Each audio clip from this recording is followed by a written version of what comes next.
Hello, everyone, and welcome. Another episode of the Crowded Booth. We're pumped to talk with you tonight. Week 3 college football picks, our best bets. Bryce Koon, Ralph Leary, Will Mannis will be back here. What? We're going to be back here on the Crowded Booth. Pile in here and make yourself feel at home. The Crowded Booth is coming on. The Crowded Booth with Bryce Koon.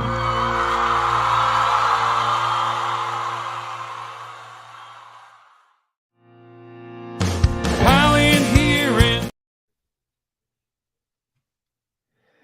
Just go ahead. Yeah, throw it up there. What is happening? Words are hard. happening? We're going to figure this out one day. It'd probably help if we got in the show before 7:43. I was here. were Y'all here. weren't. You were here. Let's walk and talk here. Bryce Koon, Ralph Leary, Will Mannis, looking at week 3 of college football. Guys, the SEC, I mean, you see the title if you're watching or if you're listening, we appreciate you as well.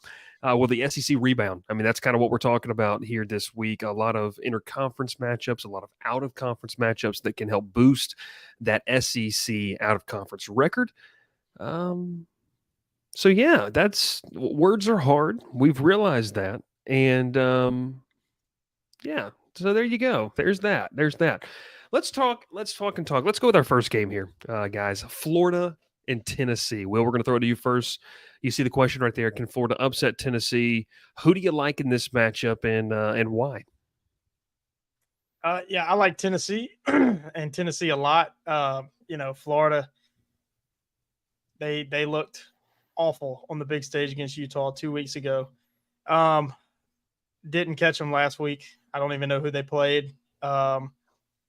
But Tennessee, I know they didn't look good last week, but I think they were looking ahead.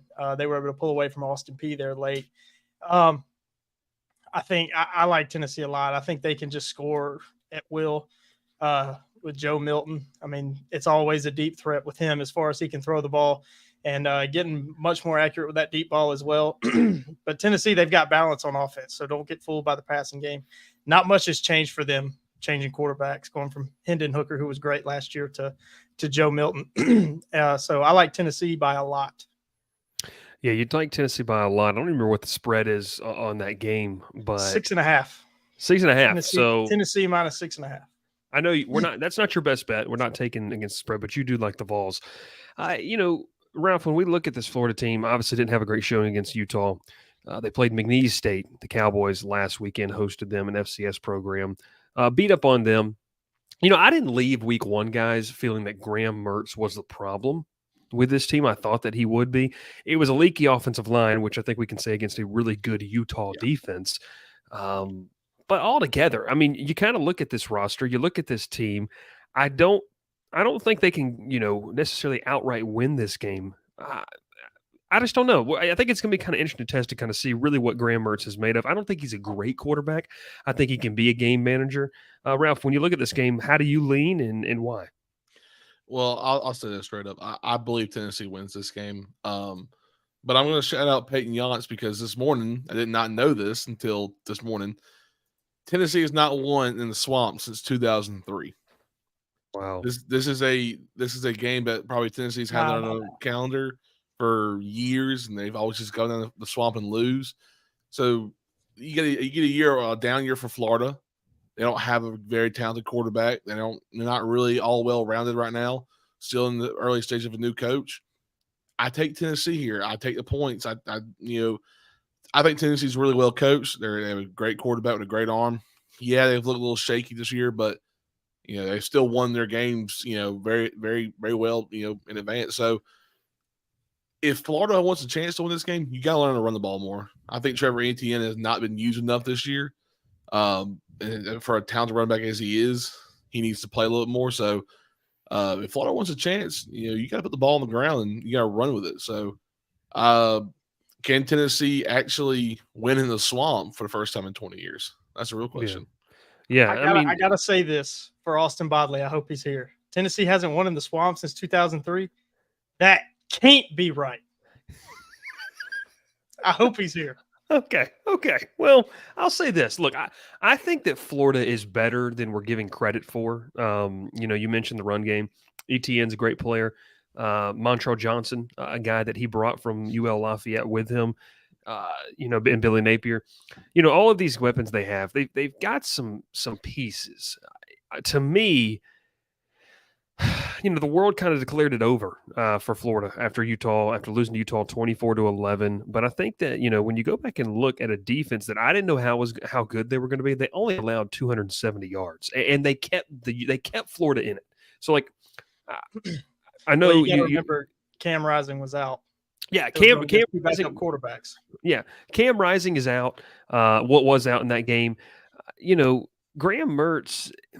He looked good against McNeese State, but how much can you really take out of it? I like Tennessee in this matchup. Will, you alluded to the balance so far, averaging over 200 yards receiving and 200 yards passing and 200 yards rushing, which is just kind of ridiculous for Tennessee. I mean, when you kind of look at what they're able to do, running the football for them, that was kind of what unlocked a lot of things for them last year. They were actually they were better than that than I think you realized when you look at a Josh Heupel offense. But man, you mentioned Joe Milton. For Joe Milton, this is a game where he can kind of establish himself as not necessarily the guy, because he is the guy, but as a guy in college football. There's always the potential. We always, you see the social media videos about the arm talent, all of these different things. But man, if he can turn into a really good performance, like you mentioned, both of you guys mentioned, have that, that mix of the run and pass, with him. He's not necessarily much of a runner as Hendon Hooker is, but then, like Ralph said, go into a place where you haven't had success, in 2 decades. So, when you kind of look at that way, Milton can be a guy that can, break another wall that I think Tennessee fans are kind of gradually doing over the past couple of years. I like Tennessee in this game. I think that I'm going to say this, though. I think that this game's like kind of close in the first quarter. I think Tennessee maybe just in the road environment tries to get struggling. But I think in around third, fourth quarter, the talent, the ability of Tennessee takes over.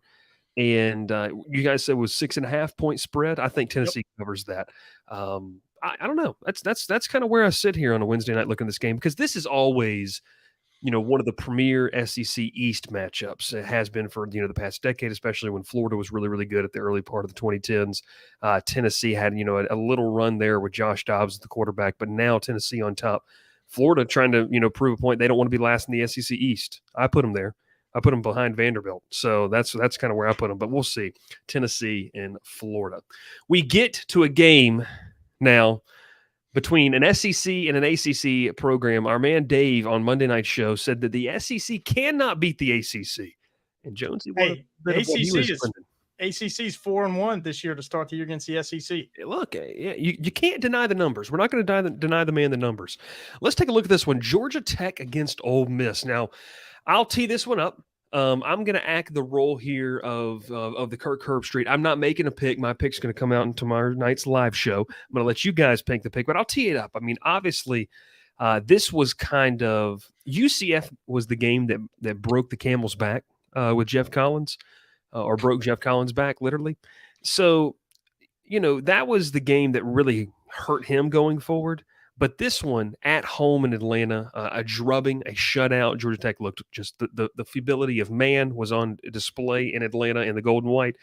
Let's talk about this game, though, guys. We've seen Georgia Tech in person. I think that as much as you guys joke about it, you can say this is a better team. Like they look more well coached. They look competent at the quarterback position offensively. Like they have an idea of what they want to do.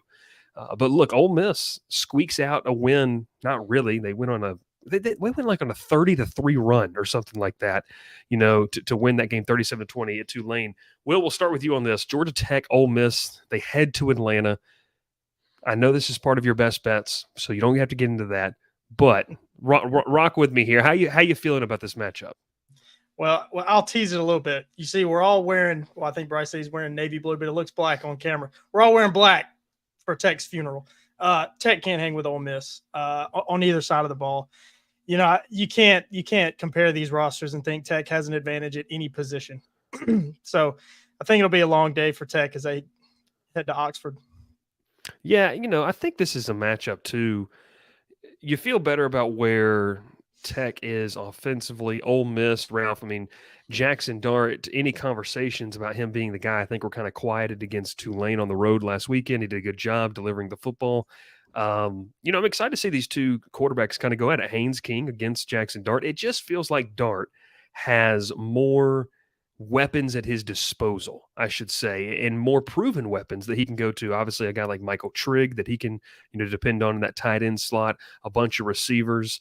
And then defensively, I feel like Ole Miss has the edge. Tech has a lot of questions still defensive about where they're going to get their pass rush.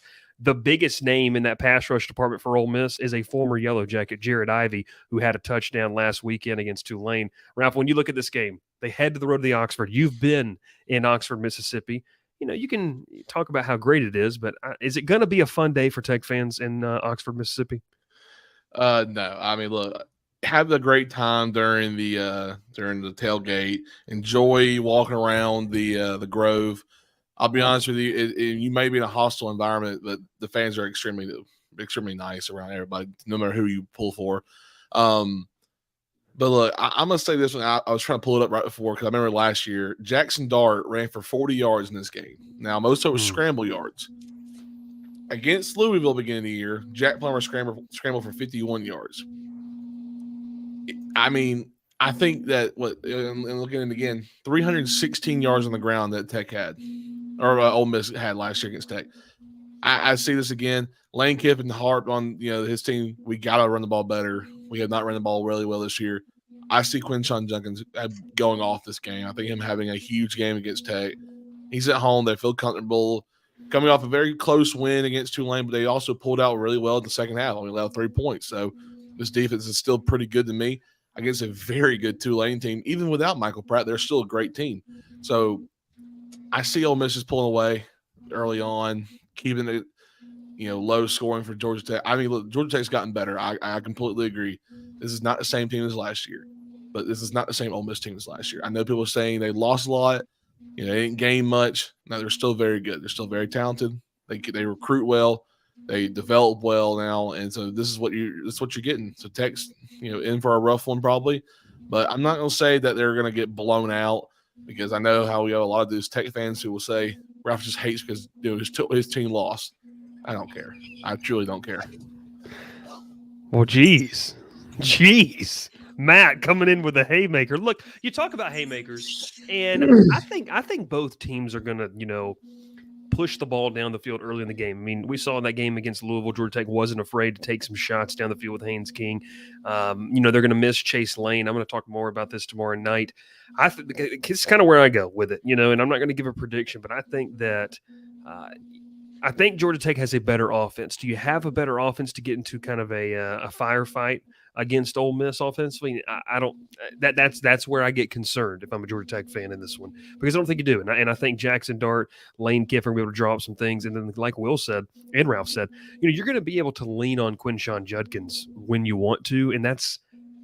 I kind of feel like that's going to be more of a luxury than a need to. Like, I just don't know if Ole Miss is going to have to be or balanced to win this football game. Like, I think that's how good their passing offense is, fourth in the country in efficiency so far. Georgia Tech's up there too, obviously, but you look at what Ole Miss has played, Mercer, and then obviously we mentioned Tulane, quite the formidable opponent right there. So, you look at this one, it's going to be a fun one. We're going to talk about this one tomorrow night on the live show. Can't wait to. Go ahead. Can I answer one of those questions in there? There's a question that was above the one you put up. Oh, go ahead. Yeah, go ahead. Okay. Yes, but it's extremely expensive. So no, probably don't buy any alcohol in stadium. just for our listeners, helping you out. For our listeners, the question was, does Ole Miss sell alcohol in the stadium? I don't know if I can get through the game without it / half sarcasm. But Ralph's sister went to Ole Miss and almost found myself in Oxford, but decided against it. So, we'll keep rolling here. Let's get to the third game that we're going to pick. We stay kind of in that SEC realm. This one, a little close to home here for you, bud. Yeah, a little close to home. I'll make a pick on this one. But Ralph, we'll start with you. LSU, Mississippi State, 11 a.m. kickoff. Brian Kelly, his first ever visit to cowbell country. He's giddy about it. That's literally the words that he used about this. And Brian Kelly is a character.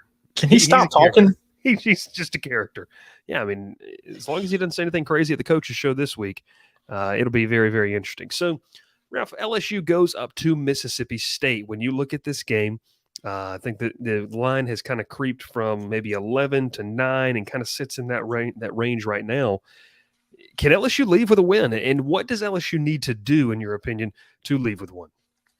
I think it's true. Yes, they can leave with a win. I think the one thing they need to do though is don't get thrown on all day, because this is a team who can sling it.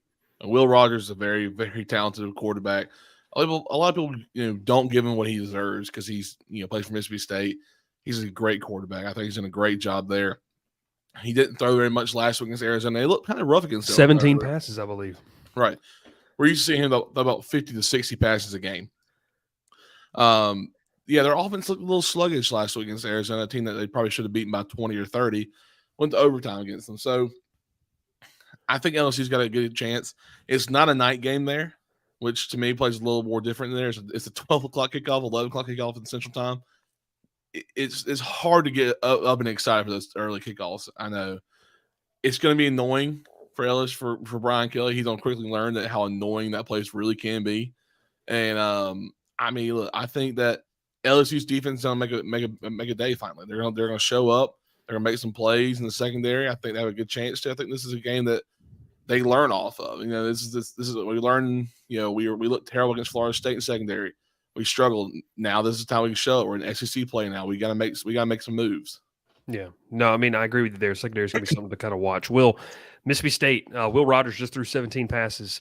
They're leaning heavily on Jaquavius Marks in this game. 29 carries last week against Arizona.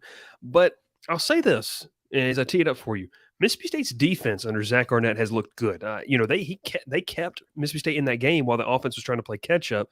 Do you trust Mississippi State's offense against LSU's defense? I don't. That it's been by design this year. They're moving away from the air raid. They're going to more pro style, run heavy type offense. I don't know the ins and outs, but I think they know they have a good defense that they can lean on, so they kind of change the offense, run the clock more, shorten the game down. But I agree with Ralph. I think LSU, they know they have something to prove in this game. I mean, they took out their frustrations last week on Grambling. You watched them put up over 70 points. So they've got momentum coming into this one. Early kick, I think, is good for them, even for that environment. It's going to be loud no matter what because of those cowbells. But I like LSU's defense in this one. I know their secondary struggled. I know Mississippi State has really good playmakers out there and a great quarterback, but I think they can do enough. I think they can get pressure on the quarterback and make it a long day for Will Rogers. Well, I mean, they definitely can if they decide to put Harold Perkins on the edge and not just stick him back inside again. That's a whole topic. And kind of going off what you said, getting pressure. I mean, look, Will Rogers is a veteran quarterback, and for me, I was kind of surprised. And he's just, I think he's undervalued. Like when you just look at, what he's done over the course of his career in Starkville. I know I saw a comment that said Mississippi State it's awful. No, I don't think they're awful. I think they're pretty good. Like they're in a SEC weird standards. situation. Yeah, it's a weird situation. And I think they've got, you have Zach Arnett in just coaching. This will be his fourth football game being the head coach after he did the bowl game in the first two games. You have a brand new defensive coordinator that was a linebackers coach last year. And then you've also got a guy in Kevin Barbay who's just like in his third or fourth season of really truly being an OC. He was at App State last year. And once again, that was an option that Georgia Tech looked at to be their OC. But I think that the balance in this where you get with Mississippi State's offense is last season in this matchup, Jaden Daniels kind of played backyard football in that second half, and that's what allowed LSU to pull away and win this game. I think that you have to let Daniels run. You got to let him be who he is. You can't pigeonhole him to being a pocket passer, which is a lot where the LSU fans want him to be, and that's just not his style. You're going to win with him with his legs. You went to an SEC title game last year with his legs. Like that's who he is. He's going to make some big plays in the passing game, I think. They looked like they wanted to push the ball more. But once again, like both of you alluded to in this, you have a guy, you have a team that kind of went Jekyll and Hyde against two varying different opponents. Like Florida State, who I think I think, and you know what? I'm going to do this starting next week. I want to do like a power rankings or a power rating type deal. I think Florida State has a super good argument for the number one team in the country. Based off of the resume that they have so far this season and what they've done. I think they're really that good in seeing them in person. Then you play Grambling, where my question is, I think talent took over more than execution. Like that's for me for LSU. Things still look sloppy defensively. The secondary was one of those things that I just want to pump the brakes, and I kind of want to see what it looks like. But look, Mississippi State's going to provide a nice challenge before you play Arkansas next week if you're LSU. I don't think they're going to be looking ahead of the Razorbacks, but like you guys mentioned, true road test. I know it's an 11 a.m. kickoff. Malik Neighbors said he said the biggest thing is you got to get something to eat, and like you have to flip the switch like immediately. Like you can't. It's not you can't just kind of roll in and be like, oh yeah, we'll start warming up or get those things. Like you have to do that immediately. And look, the last time that this team played an 11 a.m. game in the conference, it was Tennessee. And this team's very well aware of how they prepared for that game and the outcome of what happened last season when Tennessee came down here and just, beat the brakes off of them for 60 minutes. So I think it's going to be one of those things. I do think LSU wins this one. I'll give a score prediction. I had LSU winning this one 35-24. I think Mississippi State's going to be able to put up some points. But I think LSU's offensive talent, they're going to be able to lean on some things, newfound run game as well. That'll be kind of fun to watch as well. Hey, we're going to take a quick commercial break. Ralph, go ahead and hit that good hot dog commercial. When we come back, we're going to have our best bets from each three of us, and we'll round out the show. Cook's Place began serving our signature hot dogs in 1985 from a cart on Broadway. We still serve the best hot dogs and scrambled dogs in town at the corner of Moon and Miller Road and at the landings. Our friendly staff won't let you leave hungry. Come in and eat to the beat with our 50s jukebox. Cook's Place. Fast service, great people, awesome food. What are you waiting for? All right, we're back here getting ready for our best bets. Now, let's take a second and let's realize what we have going on here tonight. Myself, if we're not going off week 0, and we're not, I'm 0-2. I don't remember who I took in week 1, but I'm 0-2. I know that much. We're going to get that sorted out. Will, you're 1-1, I think. 1-1. 1-1. And then, Ralph, are you 2-0? I believe so, yes. Yeah, Ralph's 2-0. I mean, so we just have all ends of the spectrum. Graphics department over there. We're working on Graphics it. department. Where's Dr. Bob? There. Where's Dr. Bob at? Yeah, I mean, Dr. Bob's lacking on the graphics. But look, we talk about it here. Best bets. Will, we're going to go to you first as kind of the middleman at 1-1. Ralph's going to throw it up over there. Will's going with... Almost on. Drum roll, please. Will is going Ole Miss minus 18. He Ole thinks the Miss. Rebels are going to blow out the Jackets. Talk to us about it. Yeah, it's like I said earlier. Ole Miss is better at every position than Georgia Tech, and they have depth at every position that just Georgia Tech just doesn't have yet. We talked about it. Ole Miss is going to run all over them. Ralph gave you the padlock stat. When Tech gives up a lot of rushing yards, they usually get beat. They get beat bad. They got beat bad by Ole Miss last year, giving up a lot of rushing yards. They kept it close against Louisville, even though they gave up a lot of rushing yards, especially to the quarterback. I think Ole Miss is just better at every position. I mean, they showed last week, even if they get down, they get behind, they can come back. They've got the firepower to do it. Ole Miss, give me the 18 points. So Ole Miss going to win by, I mean, let's just call it probably 3 touchdowns is what you're going with. And that line's fluctuated. Throw it up. Throw it up. The Go comment. Throw up the comment. I mean, Oh my gosh. I can't throw that comment up there. Ralph, your best bet. Who you rolling with? And talk to us about it. Yeah, I chose Kansas State. I saw Kansas State last week just dismantle my team. They're for real this year. Will Howard's a great quarterback. They were great last year. I think they got a lot better this year. They're going against Missouri, who I still think is not a bad team in the SEC. They're not going to be a team that easily gets walked over if you're playing in Columbia. But it's a 12 o'clock kickoff. This is an early game. They're not. Brady Cooks look good, look very efficient this year. I just think Kansas State's just a lot better. They're just outmatched in this game. I'm going to take the points of Kansas State. I think they win by more than 5. This is a good game for Missouri. They learn a lot about themselves. This is the game. Like, okay, we're playing a real team this week. We struggled last week against Mid Tennessee State, but this is the one. So Kansas State walks out here easily, I think, with the win. So, yeah. Yeah, no, and look, that's a good one. Will once again just dying in the comments section. I'm We're gonna have to catching strays. He's just catching strays over there. Look, mine, Ralph, you can go ahead and throw it up there. I'm going with an ACC Big Ten matchup. It's an opponent that Georgia Tech's going to have to face later on in the season. But Syracuse minus 2.5 against Purdue. I like Garrett Schrader. I like Dino Babers. Schrader has looked really good so far this season for Syracuse. They haven't really played maybe a big worthy opponent, but what they have done is they've blown out everyone they've played. And I think that does have to stack up against something. They scored like 63 and then like 50 something points, in both of their two games combined. Purdue lost to Fresno State week 1, a program that I think reeling from the loss of Jeff Brom, trying to kind of get, what they want as an identity under their new staff, took down Virginia Tech last week in another ACC program, 24-17. Altogether, I'm taking the orange. And Syracuse, listen, to the men of upstate New York, I need you to get me in the win column. That's not your audience. That's not your I need you to get me in the win column. So Syracuse, Purdue, that's what we need. I need the orange so I can catch back up with the other guys. Once again, Ralph undefeated and Will sitting there at 1-1. I'd like to say that Bryce lost last week's by like a point. I mean, what was my pick even last week? Last week was Oklahoma and SMU. Oh, and I can't remember what the final score was, but it was, I'm pretty sure it was like 16. And he said SMU will not get beat by 16 or more. I think the final was 28-11, and the score was 14-11 going into the fourth quarter. It was. That was a bad beat.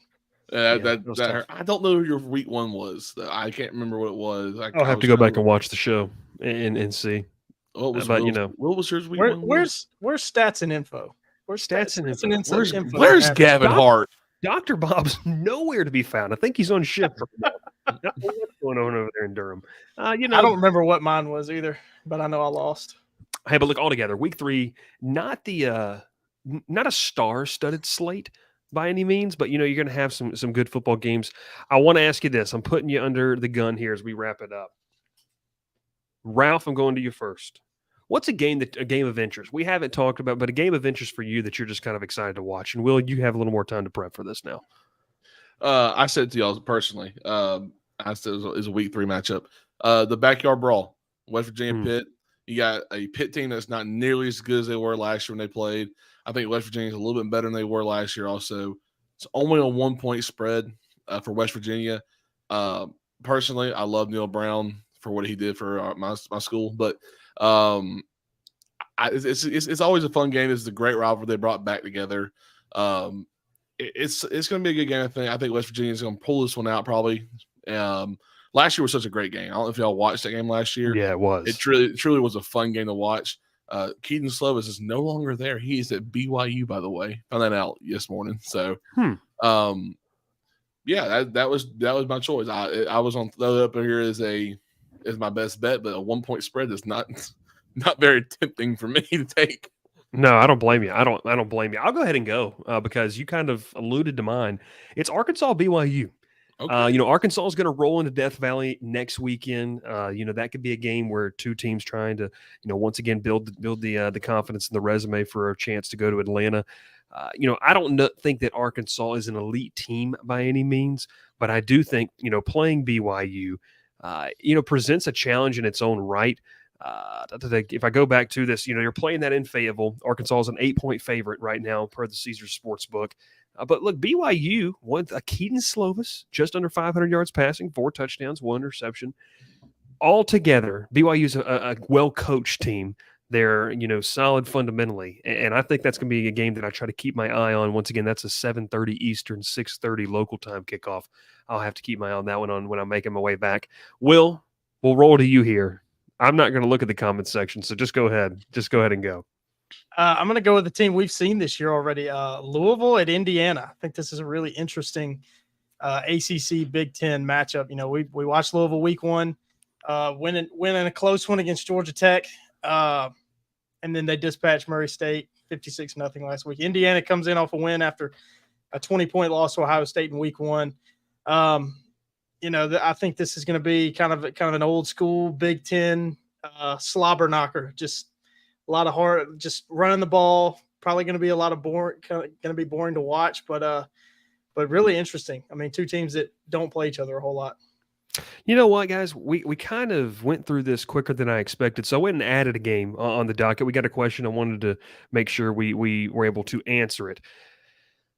Look, this is a game that last year was the worst margin of defeat between. I don't know what in the world Ralph just did. What? Ralph just No, breathed into the microphone. I was reading it. You wrote, "Does South Carolina gave a chance against South Carolina?" If I had stats and info, it'd be better. Dr. Bob, where you at? Listen, does South Carolina have a chance against Georgia? Look, we get into this game, guys. No. The Gamecocks come in.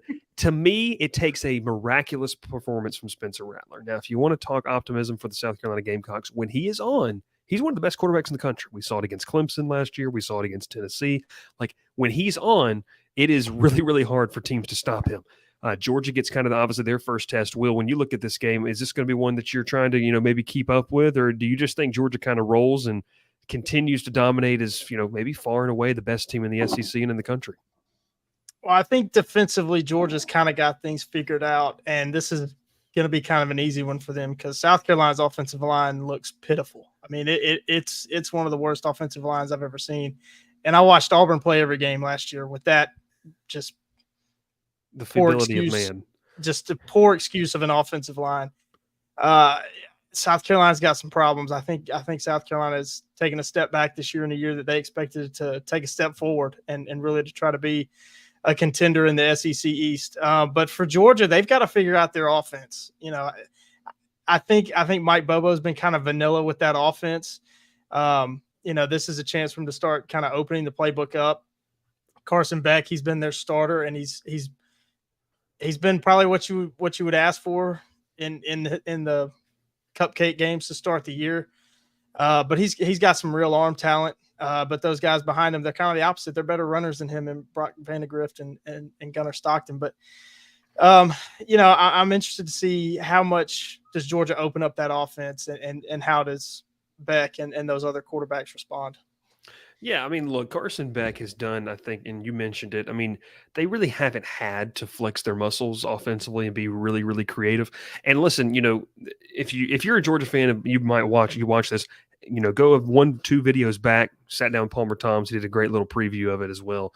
But he talked about, the vertical threat. I mean, you don't have Ladd McConkey. He's a guy that's not healthy for you right now. We know how big of a piece of an offense he is and what he's been able to do in his 2 years at Georgia so far, being on the field. Running back has been kind of a weird situation. They had Dylan Bell taking snaps, a wide receiver there who looked really good, but Kendall Milton's kind of the lead back. And he's number 86. That's number 86. Yeah, he's a running back. That touchdown he had against Ball State when he went out right tackle, that one cut he made to the outside. As soon as he made that cut, I saw the same clip. We saw the same play clip. Him at running back. Play him at running back. No, he's a dynamic athlete. So I think that this is a game where they can, they can try to open things up, that they can look to, maybe, find some guys that they want to use, Marcus Rosemy, Jack Saint, the tight ends, Brock Bowers. But I just don't know if they're going to have to. And it'll be to kind of determine, how they would do it. And Will mentioned it as well. Ralph, we go to you. Defensively, I feel like Georgia's got everything they want figured out.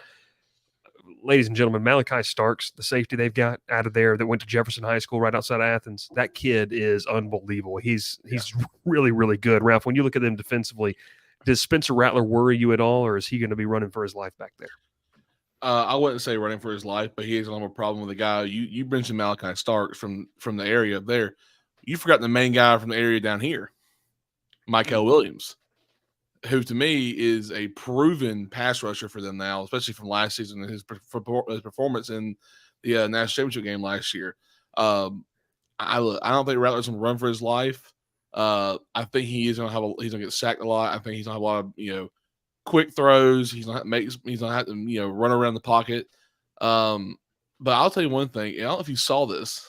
The South Carolina player was asked the other day what are a lot of the stadiums he's played at, and he failed to mention Sanford Stadium, and Kirby took that personally, and so he is asking for the fans to be at the stadium to be as loud as possible. So has he played there?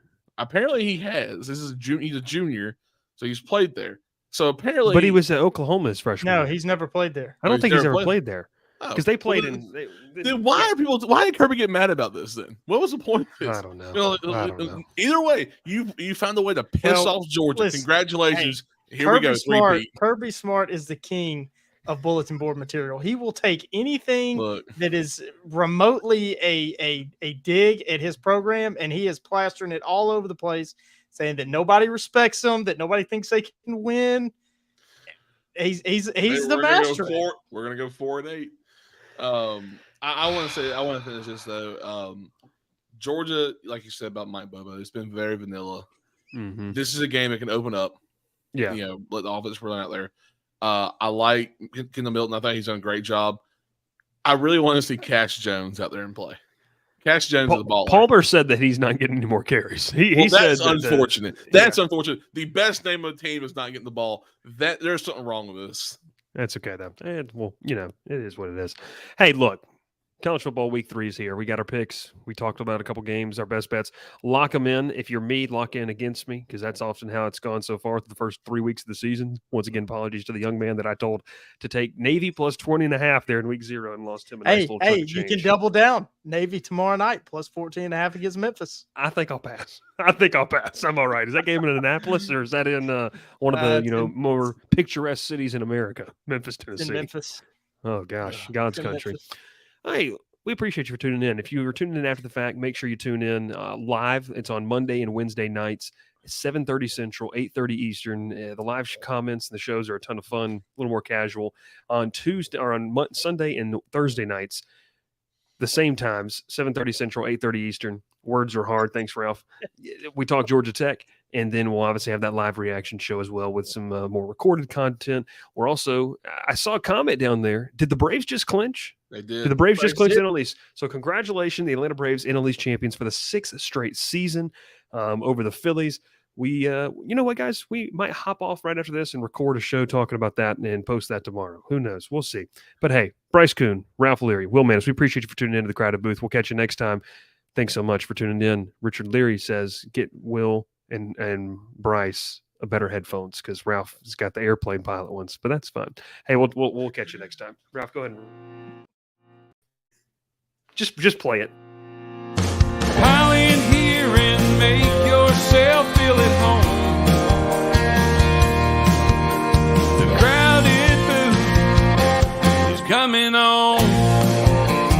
The Crowded Booth with Bryce Koon.